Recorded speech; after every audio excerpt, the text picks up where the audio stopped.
जागना और सोना, यही तेरा ओढ़ना, यही बिछोना, पतझड़ सावन बसंत बहार, बसंत बहार, चार दिशाएं फिजाएं करे तुझे प्यार, करे तुझे प्यार। इन सब का तुझे मोल चुकाना है, इन सब का तुझे मोल चुकाना है। पिया घर जाना तुझे, पिया घर जाना है। डरना नहीं,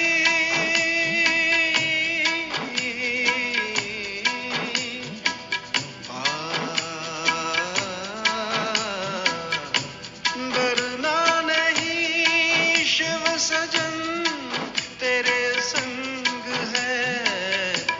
आत्मा अनंत है, इस तन का अंत है। जो जान ले बस वही संत है।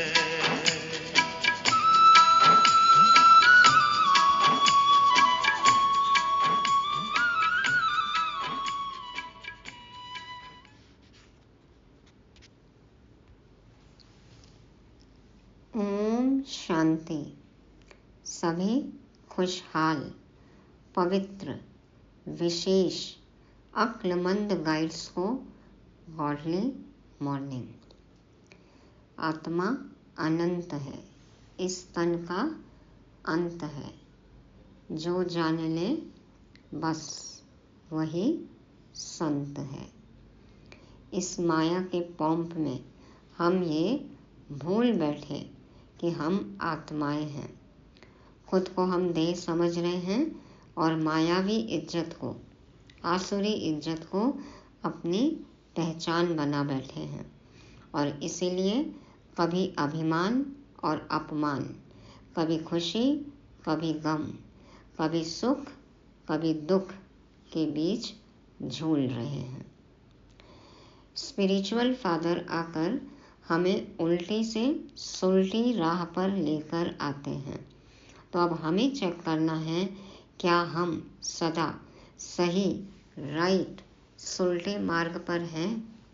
देवी इज्जत, ईश्वरी इज्जत के लायक हैं? दुनिया में देखें तो हर एक मनुष्य बीमार है, पीड़ित है। क्यों? कारण व निवारण आज समझेंगे। सदा खुश व बंधन मुक्त रहने के लिए सुनते हैं 23 अक्टूबर के शिव भगवान वाच। मीठे बच्चे, तुम्हारी यात्रा बुद्धि की है। इसे ही रूहानी यात्रा कहा जाता है। तुम अपने को आत्मा समझते हो, शरीर नहीं। शरीर समझना अर्थात उल्टा लटकना।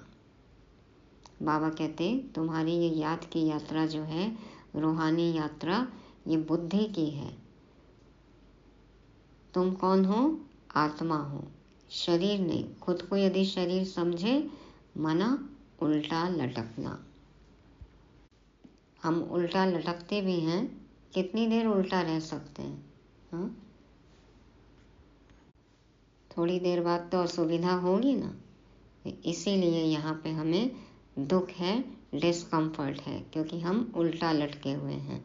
तो अब खुद को शरीर नहीं, आत्मा समझना है और आत्मा समझ के परमात्मा बाप को याद करना है। मन बुद्धि एक परमात्मा शिव बाबा में ही लगी रहे। ये है रूहानी यात्रा, बुद्धि की यात्रा। प्रश्न, माया के पोंप में मनुष्यों को कौन सी इज्जत मिलती है? हाँ, आजकल नाम, मान, शान, पद, पोजीशन, इज्जत, यही चाहिए ना सबको। तो ये माया का पोंप है। कैसी इज्जत है ये? उत्तर में बाबा कहते आसुरी इज्जत। मनुष्य किसी को भी आज थोड़ी इज्जत देते, कल उसकी बेइज्जती करते हैं, गालियां देते हैं। माया ने सबकी बेइज्जती की है, पतित बना दिया है। बाप आए हैं तुम्हें दैवी इज्जत वाला बनाने। जब तक पद पोजीशन है, देखो कैसे नाम मान शान है, और पद से उतरते ही फिर कोई इज्जत नहीं, बल्कि कई बार तो पद पे रहते हुए ही इतनी बेइज्जती भी होती है। और माया ने तो खैर सबकी बेइज्जती की है, सबको पतित बना दिया है, हम आत्माओं को पतित बना दिया है। बाबा आते हैं फिर से हमें दैवी इज्जत वाला बनाने। तो जो माया के पंप में इस कलयुगी दुनिया में थोड़ी बहुत भी इज्जत मिलती है, तो उसको अपनी परमानेंट स्थायी इज्जत नहीं समझना चाहिए। आज इज्जत कल बेइज्जती, गालियाँ, कभी गले लगाते हैं और कभी तुरंत गाली दे देते हैं। इधर इज्जत उधर बेइज्जती। तो ऐसी माया की छाया से बचना है, देवी इज्जत वाला, ईश्वरीय इज्जत वाला बनना है। ओम शांति। रूहानी बाप रूहों से पूछते हैं, कहाँ बैठे हो? तुम कहेंगे विश्व की रूहानी यूनिवर्सिटी में। रूहानी अक्षर तो वो लोग जानते नहीं। विश्वविद्यालय तो दुनिया में अनेक हैं, यह है सारे विश्व में एक ही रूहानी विद्यालय, आत्माओं के लिए विद्यालय। एक ही पढ़ाने वाला है। क्या पढ़ाते हैं? रूहानी नॉलेज, आत्मिक ज्ञान मिलता है ना। तो यह है स्पिरिचुअल विद्यालय अर्थात रूहानी पाठशाला। स्पिरिचुअल अर्थात रूहानी नॉलेज पढ़ाने वाला कौन है? यह भी तुम बच्चे ही अभी जानते हो। रूहानी बाप ही रूहानी नॉलेज पढ़ाते हैं, इसलिए उनको टीचर भी कहते हैं। स्पिरिचुअल फादर पढ़ाते हैं। अभी कुछ दिन पहले की मुरली में बताया ना, स्पिरिचुअल फादर, निराकारी फादर। तो अच्छा, फिर क्या होगा? तुम बच्चे जानते हो, इस रूहानी नॉलेज से हम अपना आदि सनातन देवी देवता धर्म स्थापन करते हैं। एक धर्म की स्थापना, बाकी जो इतने सब धर्म हैं उनका विनाश हो जाएगा। इस स्पिरिचुअल नॉलेज का सब धर्मों से क्या ताल्लुक है, यह भी तुम अब जानते हो। इस रूहानी विद्या का, रूहानी ज्ञान का सब धर्मों से क्या ताल्लुक है? बाबा कहते तुम जानते हो। क्या जानते हैं हम? एक धर्म की स्थापना इस रूहानी नॉलेज से होती है। आदि सनातन देवी देवता धर्म की स्थापना इस रूहानी नॉलेज से होती है। फिर बाद में सब धर्म स्थापक आते हैं अपने अपने समय पर और अपने अपने धर्म की स्थापना करते हैं। यह लक्ष्मी नारायण विश्व के मालिक थे ना, उनको कहेंगे रूहानी दुनिया, स्पिरिचुअल वर्ल्ड। इस स्पिरिचुअल नॉलेज से तुम राजयोग सीखते हो, राजाई स्थापन होती है। अच्छा, फिर और धर्मों से क्या ताल्लुक है? राजयोग का और धर्मों से क्या ताल्लुक है? और सभी धर्म विनाश को पाएंगे, क्योंकि तुम पावन बनते हो तो तुमको नई दुनिया चाहिए। इतने सब अनेक धर्म खत्म हो जाते हैं, एक धर्म रहेगा, उसको कहा जाता है विश्व में शांति का राज्य। अनेक धर्मों के कारण अभी देखो विश्व में अशांति ही अशांति है। अभी है पतित अशांति का राज्य, फिर होगा पावन शांति का राज्य। अभी तो अनेक धर्म हैं, कितनी लड़ाई है, कितनी अशांति है, सब पतित ही पतित हैं। रावण का राज्य है ना। अब बच्चे जानते हैं 5 विकारों को जरूर छोड़ना है, यह साथ में नहीं ले जाने हैं। विकार तो किसी के भी साथ नहीं जाएंगे हैं। तो योग बल से अपने पापों का नाश करना है, विकर्म विनाश करने हैं, नहीं तो फिर सजा बल है। तो बाबा कहते हैं ये विकारों को तो जरूर छोड़ना है, यह साथ में नहीं ले जाने हैं। आत्मा अच्छे व बुरे संस्कार ले जाती है ना, जो हम कर्म करते हैं उस अनुसार फिर फल मिलता है हमें। और जैसा कर्म करती है आत्मा, उसी तरह से संस्कार बन जाते हैं। अब बाप तुम बच्चों को पवित्र बनने की बात बताते हैं। उस पावन दुनिया में कोई भी दुख होता नहीं। यह स्पिरिचुअल नॉलेज पढ़ाने वाला कौन है? स्पिरिचुअल फादर, सभी आत्माओं का बाप। स्पिरिचुअल फादर क्या पढ़ाएंगे? Spiritual knowledge. इसमें कोई भी किताब आदि की दरकार नहीं, सिर्फ अपने को आत्मा समझ बाप को याद करना है, पावन बनना है। बाप को याद करते करते अंतमति सो गति हो जाएगी। यह है याद की यात्रा। यात्रा अक्षर अच्छा है, वह है जस्मानी यात्राएं। यह है रूहानी, उसमें तो पैदल जाना पड़ता है, हाथ पांव चलाते हैं, इसमें कुछ नहीं। जिस्मानी यात्राओं पर जब जाते हैं देखो कितनी तकलीफ उठाते हैं। बाबा कहते हैं इसमें तो हाथ पांव चलाने की बात ही नहीं है। कई तो देखो साष्टांग प्रणाम करते हुए, दंडवत प्रणाम करते हुए जाते हैं, कुला मंडी खाते हुए जाते हैं, समर सॉल्ट करते हुए जाते हैं। हाँ, कैसे कैसे पहाड़ों पर चढ़ते हैं। बाबा कहते हैं इसमें कुछ भी ऐसा नहीं करना है। क्या करना है फिर? सिर्फ याद करना है। बल कहाँ भी घूमो फिरो, उठो बैठो, अपने को आत्मा समझ बाप को याद करो। डिफिकल्ट बात नहीं है, सिर्फ याद करना है। यह तो रियलिटी है ना, ये तो सच्चाई है, रियलिटी है, तो इसको याद करने में, याद रखने में क्या तकलीफ है। आगे तुम उल्टे चल रहे थे, अपने को आत्मा के बदले शरीर समझना, इसको कहा जाता है उल्टा लटकना। अपने को आत्मा समझना, यह है सुल्टा।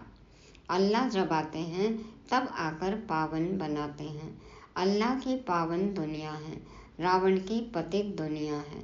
देह अभिमान में सभी उल्टे हो गए हैं, इसीलिए देखो दुखी थे।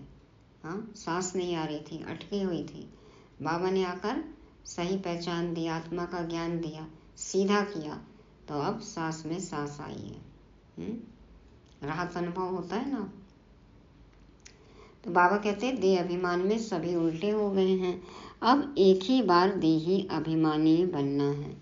तो तुम अल्लाह के बच्चे हो, अल्लाह हूँ नहीं कहेंगे, मैं ही अल्लाह हूँ, मैं ही भगवान हूँ, नहीं, अल्लाह का बच्चा हूँ। तो अंगुली से हमेशा ऊपर की तरफ इशारा करते हैं, तो सिद्ध होता है अल्लाह वह है। ऊपर वाला कहते हैं ना, सबकी उंगली देखो ऊपर, तो अल्लाह तो वो है। तो यहाँ जरूर दूसरी चीज़ है, हम उस अल्लाह बाप का बच्चा हूँ, हम भाई भाई हैं। अल्लाह हूँ कहने से फिर उल्टा हो जाएगा कि हम सब बाप हैं, मैं भी भगवान, तू भी भगवान, फिर भी घूम रहे होकर परेशान। मैं भी अल्लाह, तू भी अल्लाह, फिर भी सब तरफ से निकल रही है, देखो आ ही आ। तो ऐसा तो नहीं है ना, बाप तो बाप है, हम बच्चे हैं, भाई भाई हैं आपस में। तो बाबा कहते हैं कि नहीं, बाप एक है। अल्लाह हूँ यदि ये कहते हैं तो उल्टा हो जाएगा कि हम सब बाप हैं, परंतु नहीं, बाप एक है, उनको याद करना है। अल्लाह एवर प्योर है, अल्लाह खुद बैठ पढ़ाते हैं। थोड़ी सी बात में मनुष्य कितना मूंझते हैं। शिव जयंती भी मनाते हैं ना। श्री कृष्ण है स्वर्ग का पहला राजकुमार, यह बेहद का बाप इनको राज्य भाग्य देते हैं। बाप जो नई दुनिया स्वर्ग स्थापन करते हैं, उसमें श्री कृष्ण नंबर 1 प्रिंस है। बाप बच्चों को पावन बनने की युक्ति बैठ बताते हैं। बच्चे जानते हैं स्वर्ग, जिसको बैकुंठ विष्णुपुरी कहते हैं, वह पास्ट हो गया है, फिर फ्यूचर होगा। चक्र फिरता रहता है ना। यह ज्ञान अभी तुम बच्चों को मिलता है, यह धारण कर और फिर कराना है। हर एक को टीचर बनना है, तो पढ़ो और पढ़ाओ। ऐसे भी नहीं कि टीचर बनने से लक्ष्मी नारायण बनेंगे, नहीं, टीचर बनने से तुम प्रजा बनाएंगे। जितना बहुतों का कल्याण करेंगे उतना ऊंच पद पाएंगे, स्मृति रहेगी। बाप कहते हैं ट्रेन में आते हो तो भी बैच पर समझाओ। देखो वाइट कपड़ों से बैज लगा हुआ हो, सबसे कितनी सेवा होती है, सब पूछते हैं ना, आप ओम शांति वाले हैं, ओम शांति वाले हैं। बाप पतित पावन लिबरेटर है, पावन बनाने वाला है। बहुतों को याद करना पड़ता है। जानवर, हाथी, घोड़े आदि कच्छ मच्छ को भी अवतार कह देते हैं। हाँ, भगवान ये सब क्या जानवर का रूप लेकर आएंगे? उनको भी पूछते रहते हैं, समझते हैं भगवान सर्वव्यापी अर्थात सब में है, सबको खिलाओ। अच्छा, कण कण में भगवान कहते हैं, फिर उनको कैसे खिलाएंगे? बिल्कुल ही समझ से जैसे बाहर है, कुछ भी बोलना है बस, समझ तो है ही नहीं। लक्ष्मी नारायण आदि देवी देवताएं थोड़ी यह काम करेंगे, चींटियों को अन्न देंगे, फलाने को देंगे। तो बाप समझाते हैं, तुम हो रिलीजो पॉलिटिकल, तुम हो रिलीजो पॉलिटिकल। देखो, धर्म सत्ता भी और राज सत्ता भी। एक धर्म, एक राज्य, एक राजाई। तो बाबा कहते तुम हो रिलीजो पॉलिटिकल। तुम जानते हो हम धर्म स्थापन कर रहे हैं, राज्य स्थापन करने के लिए मिलिट्री रहती है, परंतु तुम हो गुप्त। तुम्हारी है स्पिरिचुअल यूनिवर्सिटी। सारी दुनिया के जो भी मनुष्य मात्र हैं, सब इन धर्मों से निकल अपने घर जाएंगे। सब अपने अपने देह के धर्मों से निकलकर अब तो शांति धाम जाने ही वाले हैं। बाबा याद दिलाते हैं ना, सब वानप्रस्थी हैं। आत्माएं चली जाएंगी, वह है आत्माओं के रहने का घर। अभी तुम संगम युग पर पढ़ रहे हो, फिर सतयुग में आकर राज्य करेंगे और कोई धर्म नहीं होगा। गीत में भी है ना, बाबा आप जो देते हो वह और कोई दे न सके। बाबा जो हमें देते हैं वो तो कोई नहीं दे सकता। कोई स्वर्ग की प्राप्ति करा सकता है, पवित्र बना सकता है, स्वर्ग की राजाई। इतना प्यार बाबा जैसा कोई दे सकता है? सारा आसमान, सारी ही धरनी तुम्हारी रहती है। हाँ? बेहद का आसमान, बेहद धरती कोई हमारे नाम कर सकता है? सारे विश्व के मालिक तुम बन जाते हो, यह भी अभी तुम समझते हो। नई दुनिया में यह सभी बातें भूल जाएंगी। इसको कहा जाता है रूहानी स्पिरिचुअल नॉलेज। तुम बच्चों की बुद्धि में है कि हम हर 5000 वर्ष बाद राज्य लेते हैं, फिर गंवाते हैं। यह 84 का चक्र फिरता ही रहता है। तो पढ़ाई पढ़नी पड़े तभी जा सकेंगे ना। पढ़ेंगे नहीं तो नई दुनिया में जा नहीं सकेंगे। वहाँ का तो लिमिटेड नंबर है। सतयुग 9 लाख से शुरू होकर 2 करोड़, त्रेतायुग तक 33 करोड़, तो लिमिटेड नंबर है। नंबर वार पुरुषार्थ अनुसार वहाँ जाकर पद पाएंगे। इतने सब तो पढ़ेंगे नहीं। 8 108 16,108 की माला। बाबा कहते सब तो नहीं पढ़ेंगे। अगर सभी पढ़ें तो फिर दूसरे जन्म में राज्य भी पावें। पढ़ने वालों की लिमिट है। सतयुग त्रेता में आने वाले ही पढ़ेंगे। तुम्हारी प्रजा बहुत बनती रहती है। देरी से आने वाले पाप तो भस्म कर न सकें, समय ही नहीं रहेगा। पाप आत्माएं होंगी तो फिर सजाएं खाकर बहुत थोड़ा पद पा लेंगी, बेइज्जती होगी। जो अभी माया की बहुत इज्जत वाले हैं वह बेइज्जत बन जाएंगे। हाँ, भले यहाँ पे अभी नामाचार है, लेकिन स्वर्ग में तो एंट्री नहीं मिलेगी ना, पद नहीं मिलेगा ना, तो क्या है, बेइज्जती है फिर तो। यह है ईश्वरीय इज्जत। हाँ, स्वर्ग में उनकी नो एंट्री, तो ये तो बेइज्जती हो गई ना। अभी एक जन्म के लिए भले ही आसुरी इज्जत मिल रही है, फिर 21 जन्मों के लिए बेइज्जती हो जाएगी। स्वर्ग में एंट्री ही नहीं है। तो यह है ईश्वरीय इज्जत, वह है आसुरी इज्जत। ईश्वरीय अथवा दैवी इज्जत और आसुरी इज्जत में रात दिन का फर्क है ना? क्या फर्क है? आज होमवर्क करो, क्या क्या फर्क है। हम आसुरी इज्जत वाले थे, अब फिर दैवी इज्जत वाले बनते हैं। आसुरी इज्जत से बिल्कुल बेगर बन जाते हो। यह है कांटों की दुनिया, तो बेइज्जती हुई ना, फिर कितनी इज्जत वाले बनते हो। यथा राजा रानी तथा प्रजा। नंबरवार अनुसार, पुरुषार्थ अनुसार सबका पद है अलग अलग, लेकिन पवित्र हैं सभी, सुखी हैं, शांत हैं। तो यथा राजा रानी तथा प्रजा। बेहद का बाप तुम्हारी इज्जत बहुत ऊंच बनाते हैं, तो इतना पुरुषार्थ भी करना है। सब कहते हैं हम अपनी इज्जत ऐसी बनावे, अर्थात नर से नारायण, नारी से लक्ष्मी बन जावे। लौकिक दुनिया में, कलयुगी दुनिया में भी कहते हैं ना कि धन गया कुछ नहीं गया, तन गया, स्वास्थ्य गया थोड़ा गया, और चरित्र गया, इज्जत गई, तो समझो सब कुछ गया। तो बाबा कहते हैं बाबा तो तुम्हारी इज्जत कितनी ऊंच बनाते हैं, तो पुरुषार्थ भी करना है। और सब कहते हैं कि हम ऐसी इज्जत बनावें ताकि हम नर से नारायण, नारी से लक्ष्मी बन जावें। लक्ष्य तो हम सबका यही है। इनसे ऊंच इज्जत कोई की है नहीं। कथा भी नर से नारायण बनने की ही सुनते हैं। अमर कथा, तीजरी की कथा, यह एक ही है। अमर कथा, हाँ, अमर लोक में जाने की कथा, तीसरे की कथा, ज्ञान का तीसरा नेत्र मिल गया, तीसरा नेत्र खुल गया, ये कथा, तो ये सब एक ही है। यह कथा अभी ही तुम सुनते हो। तुम बच्चे विश्व के मालिक थे, फिर 84 जन्म लेते नीचे उतरते आए हो, फिर पहला नंबर का जन्म होगा। पहले नंबर जन्म में तुम बहुत ऊंच पद पाते हो। राम इज्जत वाला बनाते हैं, रावण बेइज्जतवान बना देते हैं। इस नॉलेज से ही तुम मुक्ति, जीवन मुक्ति को पाते हो। आधा कल्प रावण का नाम नहीं रहता है। यह बातें अभी तुम बच्चों की बुद्धि में आती हैं, सो भी नंबरवार, कल्प कल्प ऐसे ही तुम नंबरवार पुरुषार्थ अनुसार समझदार बनते हो। माया गफलत कराती है। माया तो अपनी तरफ देखो खींचती है, आलस अलबेलेपन में ले जाती है।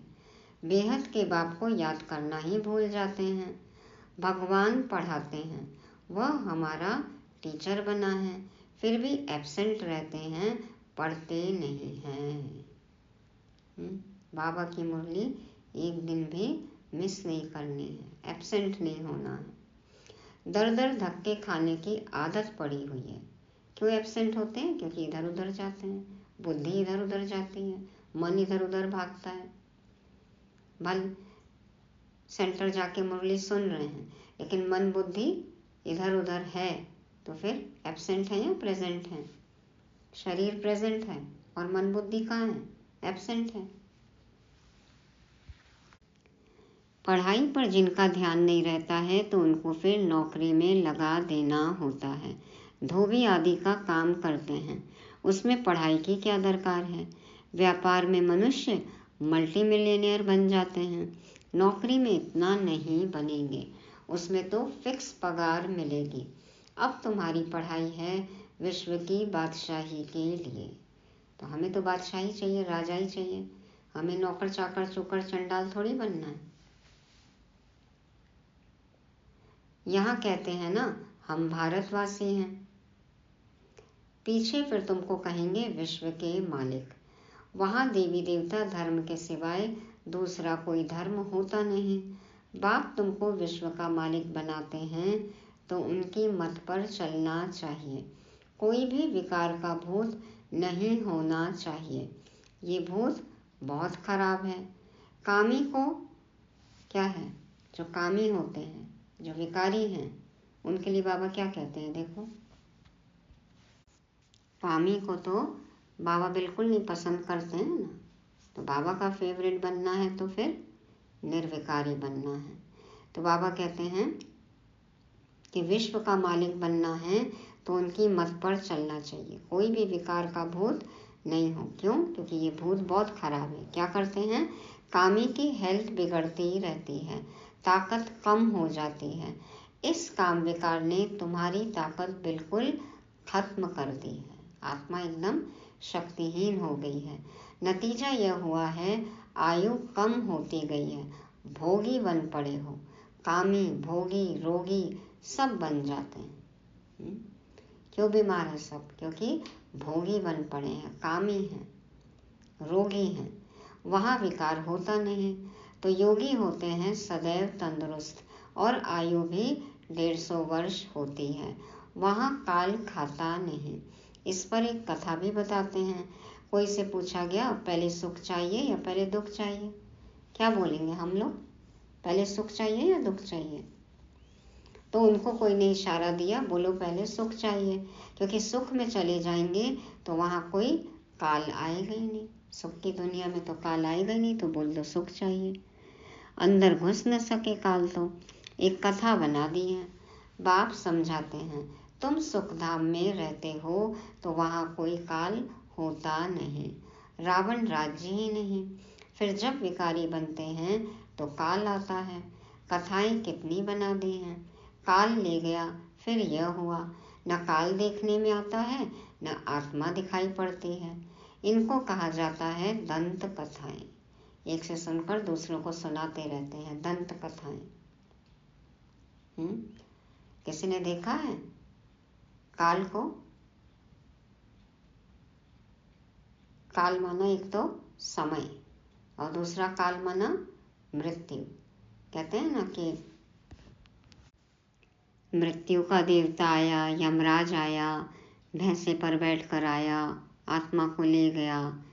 तो बाबा कहते हैं कि न काल देखने में आता है, न आत्मा दिखाई पड़ती है। ये सब दंत कथाएं हैं। कनरस की बहुत कहानियां हैं। अब बाप समझाते हैं वहाँ अकाले मृत्यु कभी होता नहीं, आयु बड़ी होती है और पवित्र रहते हैं। 16 कला फिर कला कम होते होते एकदम 9 कला हो जाते हैं।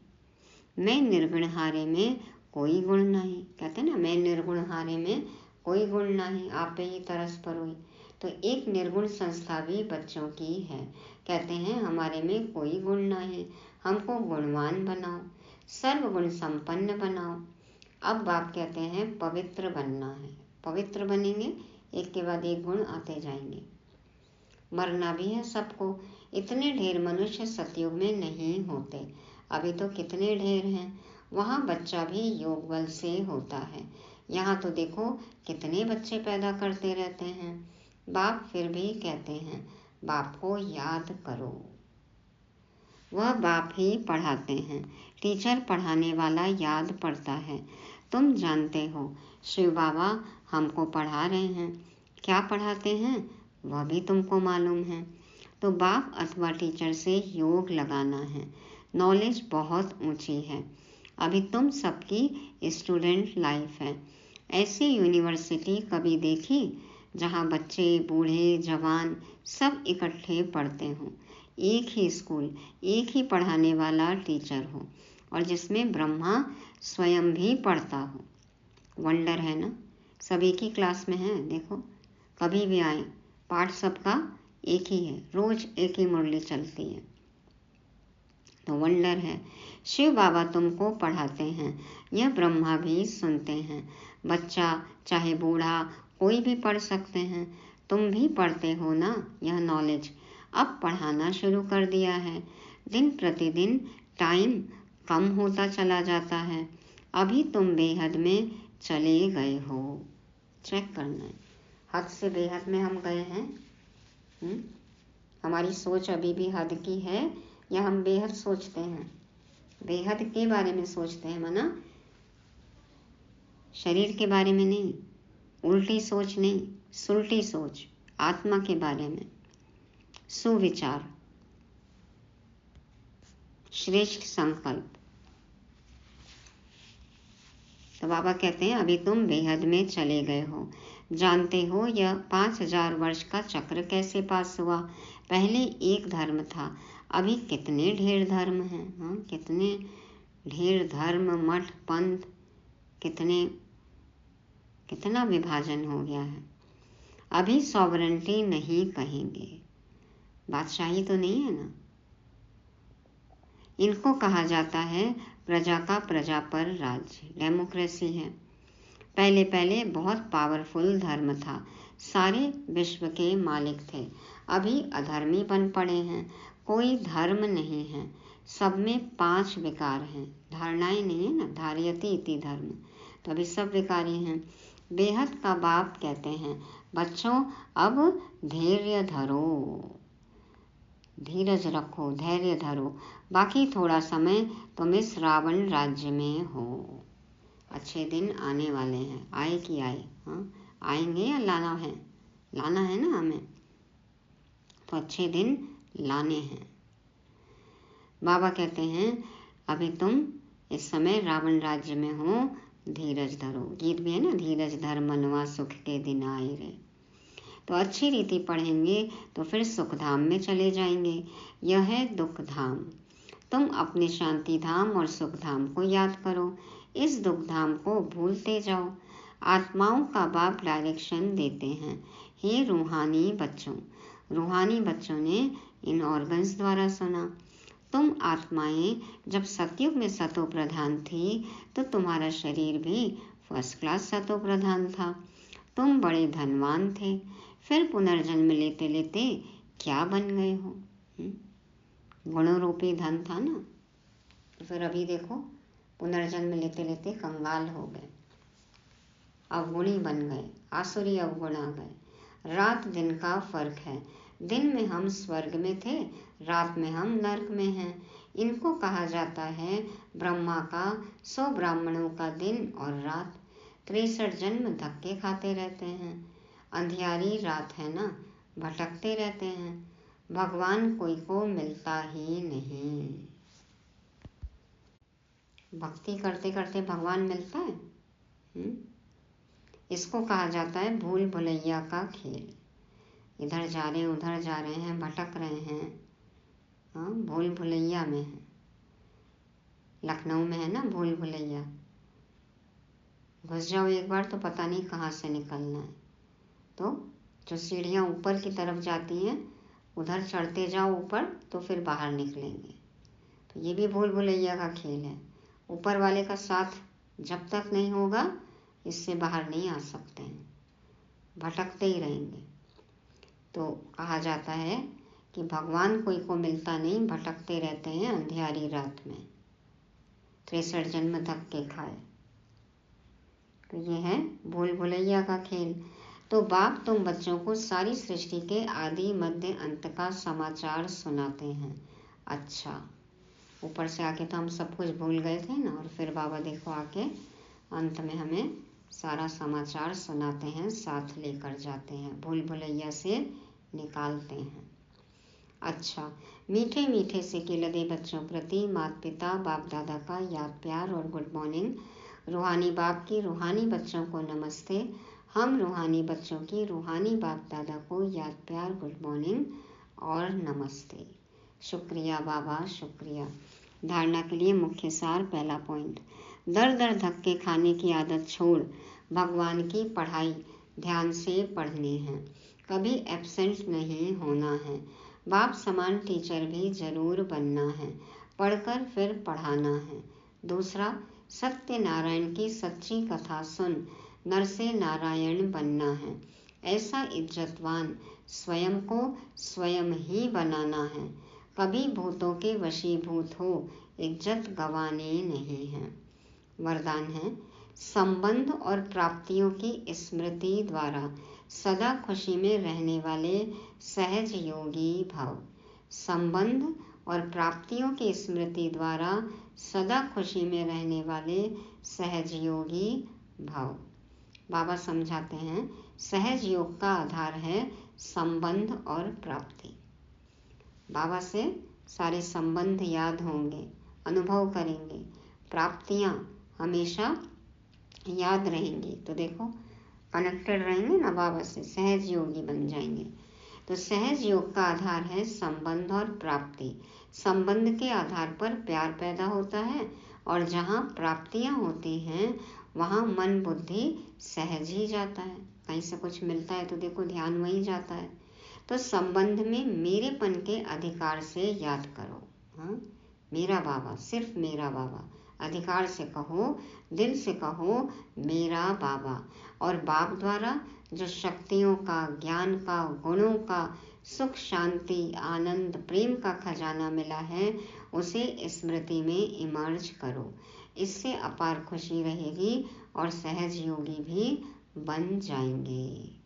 तो ये देखो कितनी प्रैक्टिकल बात बाबा बताते हैं कि बाबा से यदि संबंध हमें याद रहे, हम अनुभव करते हैं, तो प्यार पैदा होगा। और जहाँ प्राप्ति होती है, प्यार होता है, तो वहाँ मन बुद्धि सहज ही जाता है। तो संबंध में मेरेपन के अधिकार से याद करो कि मेरा बाबा है, और मेरा बाबा कहा तो बाप के सारे खजाने हमारे हो जाते हैं। तो बाबा कहते हैं उस स्मृति में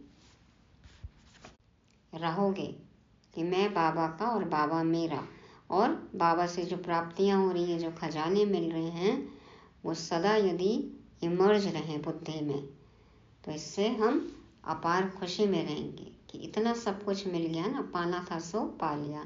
तो खुश रहेंगे और सहज योगी भी बन जाएंगे। स्लोगन: देह भान से मुक्त बनो तो दूसरे सब बंधन स्वतः खत्म हो जाएंगे। देह भान से मुक्त बनो तो दूसरे सब बंधन स्वतः खत्म हो जाएंगे। यदि हम बारीकी से देखें ना, तो कोई भी बंधन किस लिए है? क्योंकि कहीं न कहीं देह से हम जुड़े हुए हैं, देह भान है, देह अभिमान है। तो देह भान से मुक्त बने, ऑटोमेटिक बंधन मुक्त हो जाएंगे। तो ये थी आज की मुरली। आज के 5 पॉइंट याद रखने के लिए: पहली बात, आत्मा समझना खुद को सुलटा, शरीर समझना खुद को उल्टा। तो उल्टा सुलटा याद रखेंगे। दूसरा, बाप बनाते हैं हमें दैवी इज्जत वाला। हम अभी क्या थे? माया के पौंप में अटके हुए थे। आसुरी जो कि वो बेइज्जती थी, उसको हम अपनी इज्जत समझ रहे थे। तो आसुरी इज्जत क्या है, दैवी इज्जत क्या है, ईश्वरी इज्जत क्या है, इसका फर्क समझना है। तीसरा पॉइंट, योगी कौन है, कैसे रहते हैं? निरोगी, तंदुरुस्त। योगी निरोगी और भोगी रोगी। और चौथा, संबंध और प्राप्ति की स्मृति से बन जाएंगे सहज योगी। और 5वीं बात, देह भान मुक्त सो बंधन मुक्त। देह भान मुक्त सो बंधन मुक्त। तो क्या याद रहे सदा? आत्मा अनंत है, इस तन का अंत है, जो जान ले बस वही संत है। ओम शांति।